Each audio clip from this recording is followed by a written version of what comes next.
Hello दोस्तों, कैसे हो आप सभी। आज मैं आपके लिए कहानी लेकर आई हूँ। भाभी बहू को भी घर से बाहर निकलने दिया करो।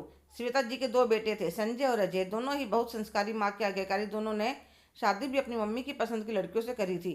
अंजलि और श्रद्धा दोनों बहुएं भी अपने पतियों की तरह अपनी सास की बातों को मान देती थी और घर का सारा काम मिलजुल कर लेती थी। कोई लड़ाई झगड़ा नहीं, कोई आपस में बैरभाव नहीं था।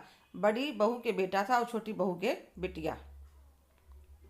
अब दोनों की शादी को कई साल हो चुके थे। श्वेता जी ने अकेले अपने दम पर बड़ी मुश्किलों से अपने बच्चों को पाला था। उन्हें यह डर लगा रहता था कहीं मेरी बहू को कोई सीख ना लग जाए और घर की सुख शांति भंग न हो जाए। पर बच्चे होने के बाद बहू को बाहर निकलना जरूरी हो रहा था, पर वह कैसे करें समझ नहीं पा रही थी। एक दिन उनकी बुआ सास अपनी भाभी से मिलने आती है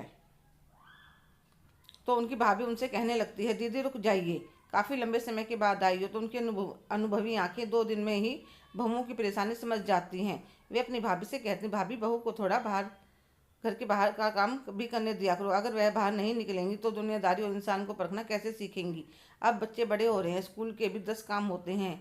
दीदी कहे तो आप ठीक रही हो, अब मेरे अंदर भी इतनी ताकत नहीं रही। पर दीदी आपसे क्या छुपा, आपके भाई के जाने के बाद मैंने कितनी मुश्किलों का सामना किया है। अब मेरे अंदर डर समा गया, किसी ने बहू के कान भर दिए तो घर टूट जाएगा। भाभी आप ठीक कहती हो, पर डर के मारे बहुओं को घर में कैद तो नहीं कर सकते।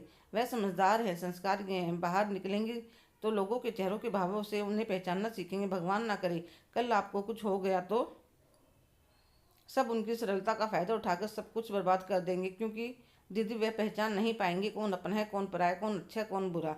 नंद की बात श्वेता के समझ में आ जाती है और वादा करती है आगे से बहू पर बंदिश न लगाकर उनको बाहर का काम करने के लिए भी छूट देंगी, ताकि वह घर से बाहर निकले और दुनियादारी सीख सकें। हेलो दोस्तों, कैसे हो आप सभी। आज की कहानी आपको कैसी लगी कमेंट करके ज़रूर बताइएगा। अगर आप मेरे चैनल पर नए हैं तो प्लीज़ लाइक, शेयर, सब्सक्राइब करना ना भूलें। धन्यवाद।